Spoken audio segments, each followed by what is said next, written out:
Today's podcast is brought to you by our friends at BandZoogle. Built for musicians, by musicians, BandZoogle powers the websites for tens of thousands of artists around the world. Their simple step-by-step system will get you online in minutes. Choose from dozens of mobile-friendly templates, then customize your design in just a few clicks.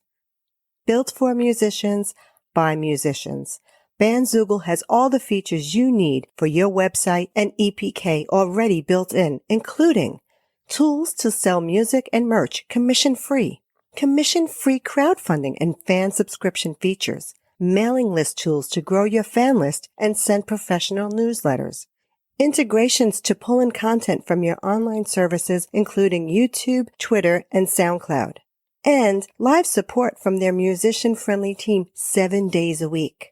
Go to bandzoogle.com to try it for free for 30 days, and be sure to use the promo code DrummerGirl. That's all one word, to get 15% off for the first year of any subscription. Hello, my Drumsters. It's Marie Mutel. Welcome back to another episode of The Little Drummer Girl. I am going to share with you one of the segments that we had on the Tampa Jam It's Time to Pivot Online Summit. And I really hope you enjoy this. Stay tuned for more releases from the summit. I will be sharing those as well. And you can also check out the video version at Tampa Jam vlog at YouTube. Go look it up under my name, Dawn Marie Mutel, M-U-T-E-L-L. Enjoy! I prepared this summit so that you, as the musician, the artist, the entrepreneur, can actually find a way to get more of your business that you might have been doing outside of an online arena to bring it online now so that you can continue to do the thing that you love, which is your music, your artistry, or your business. I formed this summit so that I can get you guys as much information as I could possibly get in the short amount of time and have it condensed so that you can learn from everyone who's here with us and see exactly what you can do and get some ideas to maybe get your business up and get it online as quickly as you can say, boo. Today we have Dave Poole. Yes, that's his real name, who is the VP of Business Development at BandZoogle. Dave has spoken at dozens of music conferences, including SXSW, Canadian Music Week, the ASCAP Expo, and many more. He's also a recovering punk rock drummer, comedy nerd, wine snob, and vintage hockey card collector. Hey, Dave, welcome. I'm so excited that you finally made it with us today. Thank you. Thanks for having me, and thanks for your patience in booking this. I appreciate it. Great to be here. No problem. I hope your family is safe and sound. We're all good. Yeah, we're up in Montreal, Canada, which was actually the epicenter in Canada for a while, our city, because we're a lot smaller than New York, but it's a similar type of city where everyone lives on top of each other. So it was pretty bad at the beginning, and it's gotten better, but we're all good. Thanks for asking. I hope everyone's good down your parts in Florida. So far, so good. We have so much to cover today. So is it okay if we just jump right in? Let's do it. Okay, great. I see that you're a recovering punk rock drummer. Can you tell us a little bit about that? Because I have to hear more about that. Yeah, so in a past life, as I like to call it, I was a drummer. I grew up in a very musical family, so when I was every Saturday since before I was born, so going back 40 years now, my dad has had a jam in the family house basement. So every Saturday there's a blues jam, and there's actually a couple of plaques on the walls in the family home of all the musicians that have passed through over the years. It's like hundreds and hundreds of musicians. But when I was 5, their drummer quit, and he just trained me like a monkey to like keep a beat. And so I became their drummer. And then I went from there when it wasn't, cool anymore to play with your parents' band.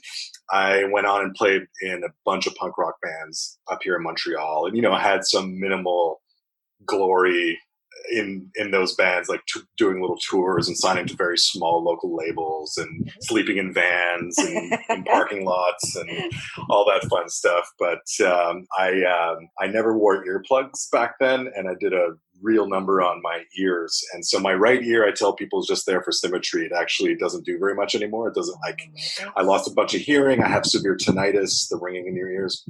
I decided to shift to the industry side when I was in my mid-20s, I guess. And so yeah, I'm still recovering from those years. Wow. I mean, well, that's heavy. It's heavy music, and back then, those big amps that like right in your ears. And I know because when I play, I try to keep my ears protected and things like that. And when I go to Very concerts important. to shoot, I always wear plugs. And, my friends used to laugh at me and I'm like, I don't care. I'm not. Wear your earplugs, everyone. That's it. Wear those earplugs. That's for sure. Actually, this question, do you still play at all? No, I haven't played music in probably 15 years now. I really kind of left it behind and dove straight into. I started my own record label, and from there found myself doing a whole bunch of different and interesting projects in the music industry, and wound up with me working at BandZoogle now for going on 10 years. I've been there for 9 years. So it all kind of brought me to where I am today, and I'm extremely fortunate and happy to be where I am. So no regrets. It's not something I think about ever. It was fun back then, but I really kind of just turned a switch and focused on trying to help musicians. Really was the main goal. Yeah, I love that. But before I get into that, I just have another quick question because I see that you're a vintage hockey card collector. Do you play hockey? I mean, being in Canada, Montreal especially, hockey is kind of a religion up here. And so I grew up playing hockey and rediscovered my passion for collecting hockey cards a few years ago. The whole nostalgia thing is huge, right? With vintage toys and cards and collectibles and things like that. So I must be hitting middle age because I'm starting to want to collect cards again like I did when I was a kid. So yeah, it's definitely a passion and a hobby that gets my mind off things for brief moments throughout the week. I hear you. Life is very stressful these days. That's for sure. That's to say the least. I used to work with the NHL, and I always wanted to learn how to play. My brother used to play roller hockey and some ice hockey, and I'd say, Al, teach me how to play. And he's like, oh, girls don't play hockey. But then, in 98, when the female team won in the USA, and I was like, exactly. You need those words now, right? And there's actually been a female NHL goalie, Manon Rayom. Really? She's from up here in Canada. Yeah. So briefly, but it was really a big deal, and women's hockey is huge in Canada as well.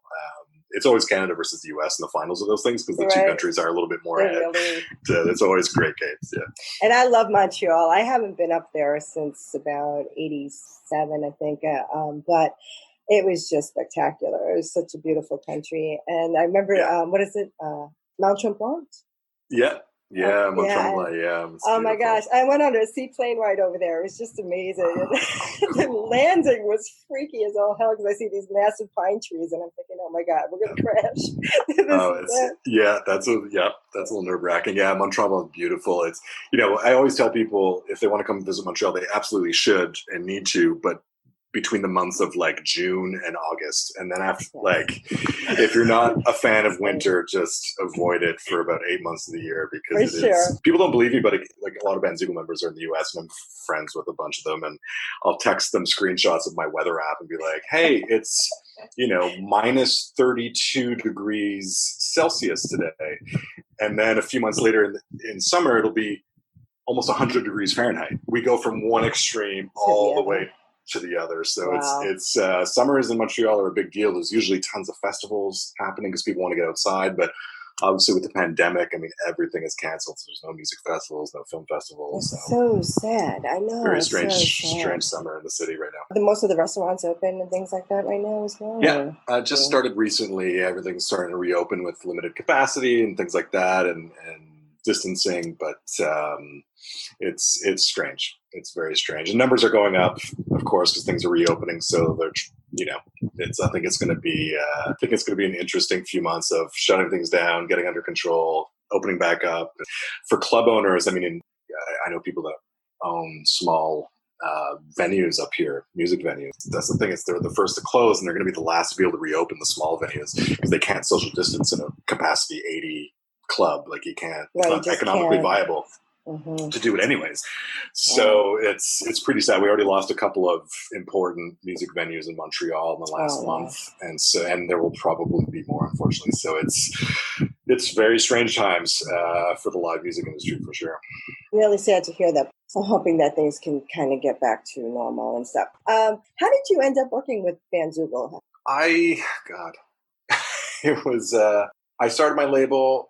I wanted to put out a compilation CD back when there were CDs and, they were a popular format, especially those CD-ROMs. I don't know if you remember this, when you could put some video files at the end, like as a bonus on the CD. So I wanted to put out a compilation of my favorite solo artists, and I wanted to record little snippets of interviews with them to include as a CD-ROM bonus. So I hired a childhood friend of mine who was a professional camera person to come interview these artists.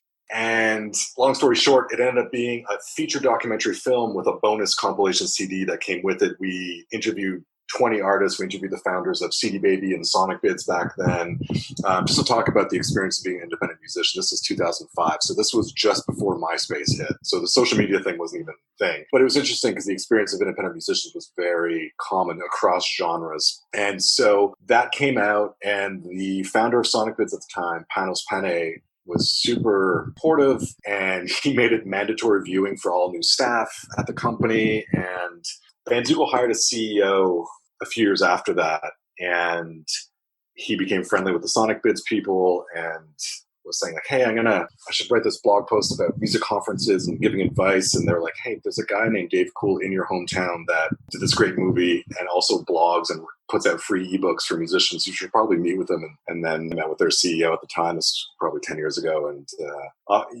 the rest is history. I've been there ever since. And I've always known BandZoogle. I should point out, I've been working there for almost 10 years, but for my record label and for that movie, I used BandZoogle to power the websites because it was a Montreal-based company.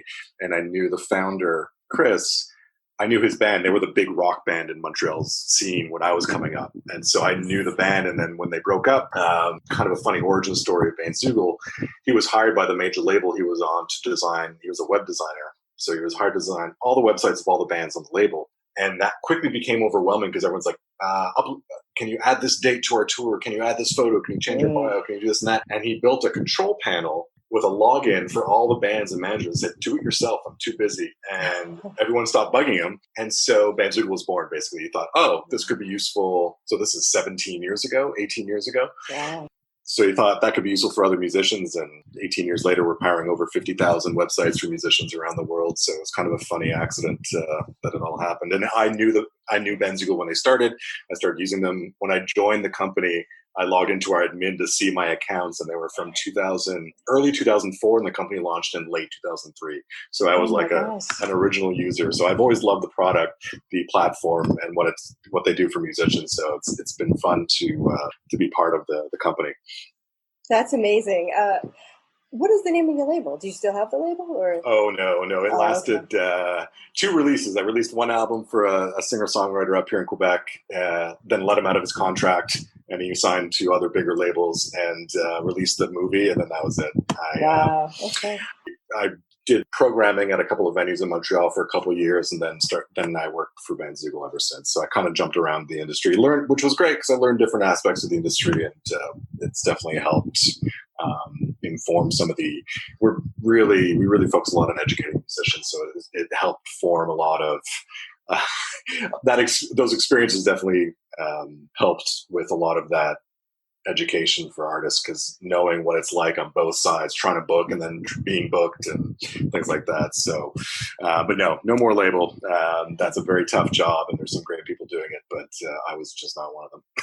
I hear you. It's good that you do jump around, and I always say that to people, like, take the jobs, even if you're doing stuff for free, because you learn so much, and you can always implement it into your own business somehow, some way. And it could be just that little tiny snippet of something, but it could be instrumental and really into like kicking something into who knows where. So tell us a little bit more. So BandZoogle is a website developer. Like, you can make your websites. Like, what's the difference of using BandZoogle versus a WordPress or a Wix website or something? Sure. Yeah. So BandZoogle is an all-in-one website platform, but it's specifically for musicians. And the company's actually been around for as long as, or even a little bit before, some of those bigger names like WordPress, Wix, Squarespace. They all kind of started around the same time, not aware of each other. So BandZoogle's been around for 18 years. And so the company's slogan for many years was, "It's so easy your drummer could do it," which I love. So it's basically an easy, simple website platform for musicians where you can build your own professional website.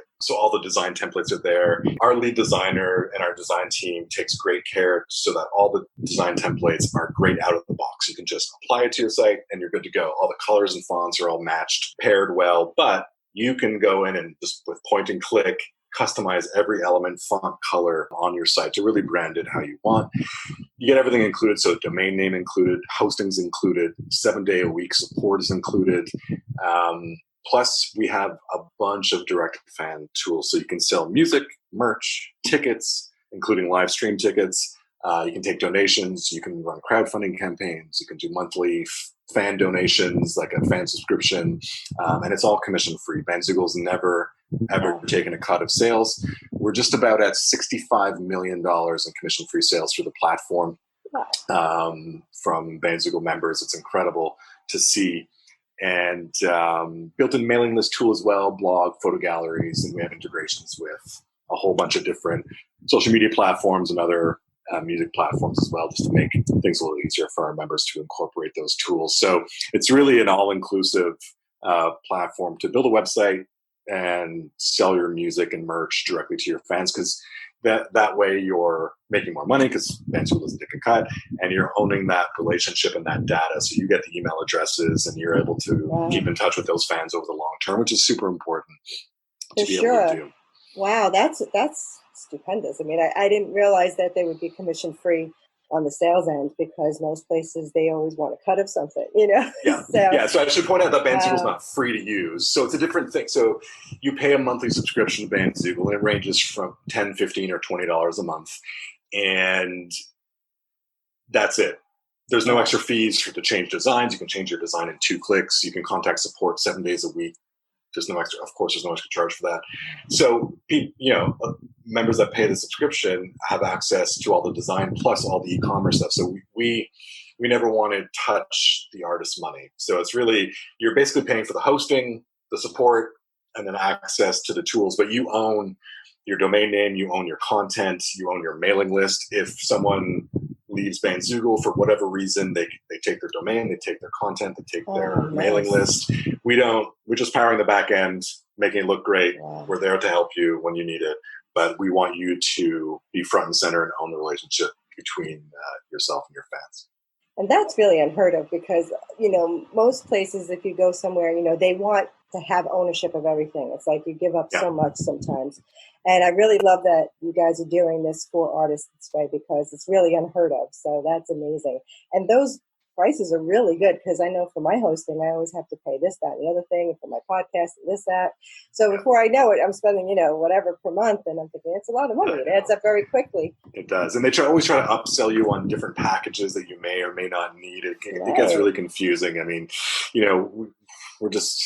I think it's just always been that way. I think BandZoogle raised their prices once, and I think it was very, very early on in the company's history.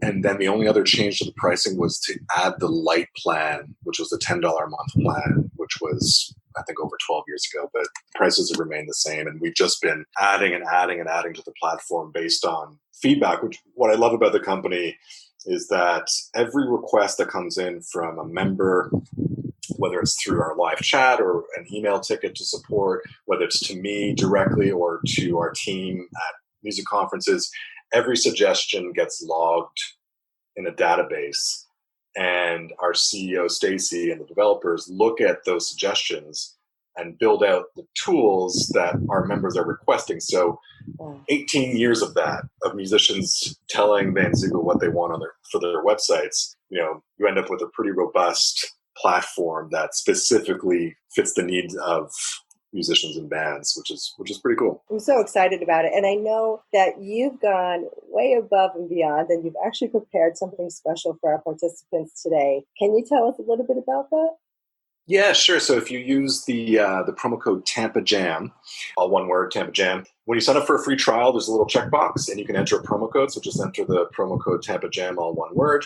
And so it's free to try. You get 30 days free to try BandZoogle. And if you build a site that you like and you want to stick around and register a domain name, you can upgrade to any of the 3 plans, and you'll get a 15% discount off the first year of any of the BandZoogle plans with that. Oh my gosh, that's awesome. Thank you. Thank you so much. Very welcome. Tell me, this is the place to go to get your beautiful website, and having 50% off for a year. It's a no-brainer, guys. So don't wait, and take advantage of that while you can. How can people stay in touch with you? Are you on social media? They can stay in touch? Probably the best, for me personally, and this is going to be the lamest answer you'll ever get to this question, but for me personally, LinkedIn is actually the place where I post most business stuff, music industry stuff. You can follow me on Instagram, but it's 99% pictures of my dog. Like, I don't use it for anything to do with the music industry. But people can definitely follow the BandZoogle blog. It's kind of my baby at BandZoogle. I was originally hired to contribute to the BandZoogle blog, and I've been overseeing it and curating it now for almost 10 years. Wow. And we put out new content 2 to 4 times a week, with advice for musicians on all aspects. It's not just website tips. There's a lot of that, of course, being a website platform. We have specific categories with website tips for musicians, but everything from crowdfunding to selling music to marketing your music to creating lyric videos, I think is one that came out today. Anything and everything that musicians have to think about, in their careers to market and sell their music. So we're constantly putting up new content there, and I'm really proud of the work that our team does. And when the pandemic hit, I mean, we had several months of blog posts and things prepared and ready to go, and we had to throw it all out and start over because it wasn't relevant. So if you go to the blog, you'll see on the right side of the page, there's a COVID-19 resources section. If you click on that, there's a bunch of free webinars. They can watch the replays. There's tons of guides and content related to navigating your music career during a pandemic. And so there's a ton of resources there that I'm super proud of. And, we were kind of hoping, I don't know if you remember, like initially it was like, we'll just, we're going to close things down for a couple of weeks and then see where it's at. And here we are. And months later, it's like, okay, this is not going away anytime soon, isn't it? Exactly. So we're going to continue adding to that, because things aren't quite back to where they were pre-pandemic, obviously. Things are opening up a little bit, but there's still, a lot of musicians hurting out there that have lost that live touring revenue. So we're going to keep putting out those resources on the blog. So I'd say that's the best. You don't follow me. I'm pretty boring, but the blog is a great resource for musicians. I'm really proud of the work that we do there. I'll make sure I link everything up there. Thank you again, Dave. I really appreciate everything that you've done for this summit and for me and for everybody who's been out there watching it, because I know I've learned a lot. You do give so much amazing, valuable information. It's so diversified. And the webinars have been, of course, some amazing people that you guys interviewed, and it's just a plethora of information. So if you guys are really looking to get some invaluable information that's free and it's at your fingertips, please definitely go check out BandZoogle. And Dave, I hope that you and your family stay safe and sound, and I hope to see you if you ever get over to the Tampa area when things return to normal, or if I'm out in Montreal, I would love to catch up. Absolutely. Grab a bite or something. When this is all done, we'll definitely meet up at some point somewhere. That's great. Thank you, Dave. I appreciate everything. Cheers. Thank you. I am so excited to share with you something I've been working on for you guys for quite some time now. It's a program I put together, and it's called Podcasting for Drummies. I'm hoping that it's okay to share a little bit about it. In Podcasting for Drummies, you get 9 modules with step-by-step video instruction. Each video will take you by the hand and show you exactly what you'll need to do to get your show online. It'll teach you how to build your show from ground zero to your launch. Have your show on multiple destinations like Apple Podcasts, Spotify, and so many more popular destinations. You'll learn which equipment to use and how you can build your home studio for pennies on the dollar. Learn the step-by-step actions to get your RSS feed launched, as well as how to record and edit your show. I'll also show you how to create graphics with a couple of clicks for free, and I'll also show you how to find your guests and how to get them booked on your show. I've seen 2 types of people. One of them who spend hours and hours, get the work done, only to come up short at the end. And then there's the others that do the same thing, but they use the tools to get the job done quickly, and they spend less time working on them. So that's why I created Podcasting for Drummies. I wish I had this course when I was starting out. I actually delayed putting my 2 podcasts up for 2 years after I had decided to do it. 2 years I wasted because I didn't have the information like this class does. I had to piecemeal everything, and it was all over the place. And I was unsure and not convinced that I could do it because I was not a technical person. So I put this course together. It has 9 modules of videos where you can go step by step to get your website, your podcast, and your show notes. This class will show you how to get it done. You can get your show up within 30 days or less. It's up to you. I love those who take fast action. And if you do and purchase the course today, you're going to get 6 hours of interviews with the experts in podcasting, live streaming, and membership site building. So I bet you're asking, well, how much is this, Dawn Marie? Your investment would normally be $397, but because I'm really feeling generous, I'm giving it away today for $97. This class can get you up and running quickly from the ground up. Don't hesitate. All modules can be learned at your best time, so don't delay in getting your show up. Pick up Podcasting for Drummies today. Just go to www.podcastingfordrummies.com and get your copy today. I'll see you inside. And remember, it's never too late to leave a trailblazing behind you, so rock on and rock out, and I'll catch you on the flip side.